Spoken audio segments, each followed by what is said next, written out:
3-4. Здравствуйте, мои дорогие зрители. Как всегда, рад вас видеть на нашем канале. Рад, что ваше количество увеличивается. Рад, что моя информация вам интересна. Сегодня мы поговорим о такой проблеме, которая волнует сейчас всех, которую боятся все, но тем не менее сталкиваются с ней все, каждый день даже. Это кашель. Что же это такое, как с ним бороться, насколько он опасен, какой он бывает и прочее, прочее, и прочее. Сейчас его боятся все, потому что человек закашлял и сразу думает, что ковид и он всех заразит. Ну, это далеко не так. Кашель – это симптом, это ответная реакция, то есть это резкий, форсированный выдох, такой мощный, в ответ на раздражение дыхательных путей всех, кроме полости носа. Ну, если раздражаем полость носа, то тогда у нас идет чих, остальное все кашель. То есть, соответственно, причин возникновения кашля бывает очень много. Далеко не только вирусные заболевания, вообще далеко не только инфекционные заболевания. Когда человек кашляет, нам очень важно разобраться с причиной. Что же способствует кашлю? Кашлю способствует сухой воздух. Ну, длительный сухой воздух. Понятное дело, что если вы зашли, там слегка подсушенный воздух, ничего плохого не будет. Или резкий сухой воздух, когда вы заходите в помещение. Ну, вот я вот часто сталкивался, еле потом привык. Когда я вот увлекаюсь дайвингом, а в баллонах воздух сухой, очень сухой. И когда вот вставляю загубник, начинаю кашлять. Поэтому вынимаю, ну, откашливаюсь и потом уже иду, адаптируюсь. Некоторые даже с собой специально, ну, воду берут и через специальное устройство вот так вот пьют. Помогает. Далее. Задымленный воздух. Очень часто. Ну, вы знаете, понятное дело, что мы не часто находимся при пожарах и так далее, или там, когда мы сидим у костра, то все-таки как-то сидим на природе, и это не так страшно. А вот откуда задымленный воздух бывает? При курении. Это наиболее частая причина. При курении. И у себя, у людей, которые курят, и у окружающих. Поэтому тут эта штучка будет провоцировать кашель. Запыленный воздух. Этим очень часто страдают работники офисов, где очень много там бумаги, всякой макулатуры и так далее. Библиотек, например. Просто работники, которые вынуждены сидеть там в тесных помещениях, ну, что-то вроде среднего между комнатой и складом. Это предрасполагающие факторы. Также кашлю способствует недосыпы, стрессы. Это приводит к нарушению питания слизистых и к их атрофии. Инфекционные заболевания. Ну, знаете, вот, сейчас в связи с этим ковидом считается, что сам вирус вызывает. Нет, вирус создает условия. Он нарушает работу капилляров, которые питают слизистые. А дальше уже на этих слизистых размножаются бактерии, образуют гной, и эта уже штучка раздражает наши нервные окончания и идет, как следствие, кашель.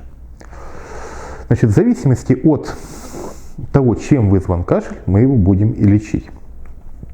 Значит, ну, первое, если начинает кашлять либо взрослый человек, либо ребенок особенно, вот, нам нужно создать условия, которые будут способствовать тому, чтобы кашель не развивался. Значит, увлажнить воздух в помещении. Далее, дать побольше жидкости. Ну, вот есть такая красивая легенда, дать попить молочка, и кашель на молочке снизится или уйдет. Это правда. Но тут не обязательно молочко, тут имеется в виду жидкость. Мы даем просто жидкость внутрь. То есть можно попить любые минералки, в более тяжелых случаях там растворы, солевые растворы, которые способствуют тому, чтобы не было обезвоживания. Различные компоты можно дать. Если, допустим, кашель идет у грудничка, то параллельно с молоком, которым питается, или смесью, мы даем водичку. Особенно, потому что молоко не перекроет нам потерю жидкости. Особенно это очень важно, если у ребенка, допустим, мочеиспускание стало реже и моча стала более темная. Это говорит о том, что жидкости ребенок потребляет меньше. Это то, что это какие условия мы создаем. Ну и иногда еще для снижения кашля делают ингаляции с физраствором, с боржоми, с ессентуками, то есть с минеральными водами. Это тоже можно, мы фактически увлажняем воздух, который идет по всей системе дыхательных путей, как верхних, так и нижних. Теперь разбираемся в причинах кашля.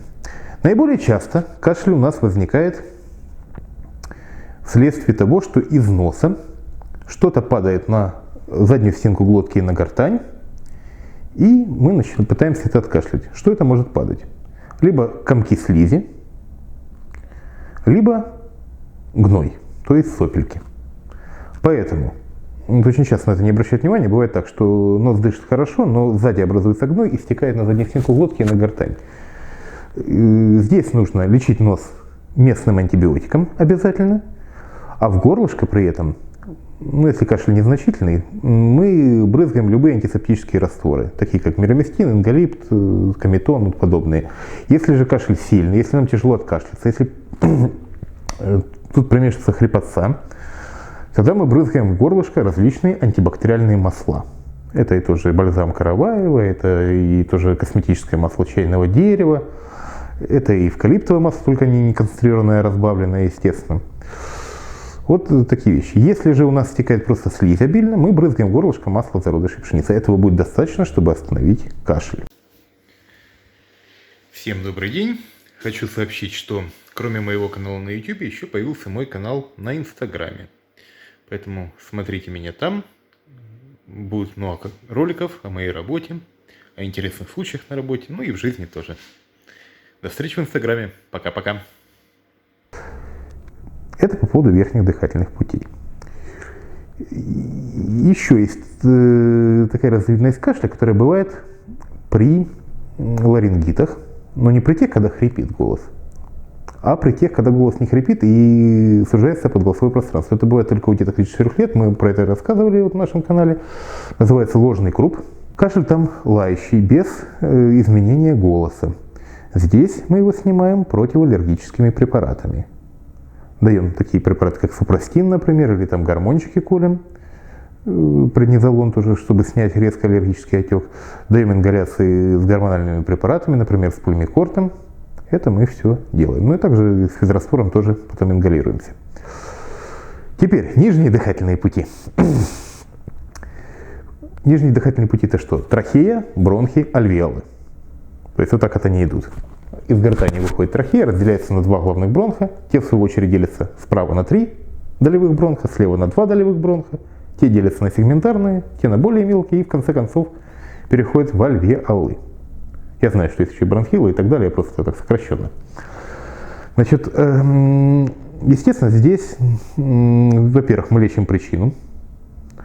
Если у нас причина бактериальная, мы лечим, убиваем бактерию, применяем антибиотики внутрь, в зависимости от того, какая бактерия. Если же у нас идет бронхиальная астма, мы снимаем приступ астмы. Но нам нужно снять кашель как симптом, когда он мучает. Какие же у нас есть для этого средства? Первое – это препараты, угнетающие кашлевой рефлекс. Вот есть такой препарат известный Синекот, еще есть препарат Кадиллак, правда сейчас его трудновато купить, требуется рецепт. Препараты не сильно хорошие. Что они делают? Воздействуют на кашлевой центр, который находится в стволе головного мозга, и просто не возникает обратный рефлекс. Не всегда это хорошо, потому что мокрота, если она гнойная, скажем так, может оставаться в бронхах. Когда мы даем? Когда мокроты мало, когда кашель сухой, и кашель мучает. Ну, по сути дела, это коклюш. И некоторые виды бронхитов микоплазменной причины, с внутриклеточными бактериями. Там кашель измождающий, поэтому мы даем препараты, угнетающие кашлевой рефлекс, и параллельно убиваем бактерию. Значит, сильно долго давать не надо, потому что, во-первых, это не лечит, только какое-то время приносит облегчение, во-вторых, это нехорошо влияет на нашу нервную систему, вызывает процессы сонливости, заторможенности, ничего хорошего в этом нет. Далее, различные варианты отхаркивающих средств. Вот про них чуть-чуть поподробнее расскажем. Вы знаете, очень часто сталкиваюсь с тем, что любой кашель, и не только пациенты, а и доктора назначают сразу же отхаркивающие. Но если кашель от носика идет, то зачем их давать? Не надо. Значит, мы их даем только когда есть трахеит, бронхит, ну, при некоторых там еще тяжелых ларингитах можно дать, но тоже редко. Как правило, при бронхите и пневмонии. Отхаркивающие средства делятся на 2 вида. Первые стимулирует усиливает сам кашель. То есть усиливает сокращение мускулатуры, гладкой мускулатуры бронхов, чтобы они лучше сокращались и выгоняли слизь. Вторые, более современные, этим мы уже практически не пользуемся, современные – это муколитики. Препараты, которые влияют, сейчас скажу умное слово, на реологические свойства мокроты. То есть на ее вязкость. И когда мокрота становится менее вязкой, мокрота отходит лучше. Это и корень солодки, такие самые мягкие, это и гербион, например. Гербион еще обладает таким комбинированным действием, в том числе он и улучшает сокращение мускулатуры бронхов. Кстати, одним из препаратов, который улучшает сокращение мускулатуры бронхов, и который актуален, это лазолван. Теперь есть препарат такой АЦЦ, ацетилцистеин, действующее вещество. В данном случае вещество ускоряет колебания ресничек слизистой оболочки бронхов, и мокрота становится более жидкой на этом фоне. Хороши эти препараты? Да, хороши. Но при их назначении нужно думать. Во-первых, нужно, скажем так, чтобы бронхит был. Второе. Необходимо смотреть на побочные эффекты. Если, например, во-первых, если аллергическая реакция на любой препарат, это надо учесть. Во-вторых, если, допустим, гербион мягкий, но при тяжелом бронхите он не поможет. Но он при этом прекрасен для двенадцатиперстной кишки. То АЦЦ, например, он желчегонный, он может вызвать воспаление двенадцатиперстной кишки, дуоденит. Если уж у нас есть там дуоденит у человека, у ребенка или у взрослого, неважно, или язва, не дай бог, 12-перстной кишки, давать его все-таки не стоит. Или там, по очень жестким показаниям в сочетании с препаратами, которые будут лечить наш кишечник. Теперь, никогда нельзя применять отхаркивающие препараты совместно с препаратами, которые угнетают кашлевой рефлекс. Почему? В таком случае мокрота становится более жидкой, но она не будет откашливаться, и она будет спускаться ниже. И мы можем из бронхита вызвать пневмонию. Если раньше мы так знали, что это тяжело, то теперь мы знаем это хорошо, потому что это тяжело, что от этого помирает даже в 21 веке. Пожалуйста, пневмонии так много, не надо их применять. Поэтому главное помнить, что отхаркивающие средства, они не от любого кашля. Они помогают убрать мокроту из бронхов. Насчет сухого и влажного кашля. Тоже разделяется сухой и влажный. Чем это определяется? Мокрота более вязкая, мокрота менее вязкая. Не более того. И там даем отхаркивающие средства, если эта штучка идет в бронхах. Если же мокрота лежит на гортани, то нам достаточно масел. Абсолютно. Многие думают, что, например, переход одной мокроты в другую либо является признаком ухудшения состояния пациента, либо, наоборот, улучшения. На самом деле это по-разному в зависимости от заболевания. Абсолютно по-разному. Но, как правило, все-таки при назначении адекватного лечения более жидкая мокрота говорит о том, что она начинает отходить. И пациенту становится лучше. И еще хочется остановиться на таком варианте кашля, как кашель при дефиците йода. Он тоже характерен для жителей крупных городов, которые удалены особенно от моря и где продукты бедны йодом. Бывает у пациентов с различной патологией щитовидной железы при недостатке гормонов щитовидной железы. В легкой степени лечится просто, даются продукты, богатые йодом. Это грецкие орехи, это же фейхоа, это йодированная соль. И, естественно, необходима консультация эндокринолога, чтобы нормализовать функцию щитовидной железы.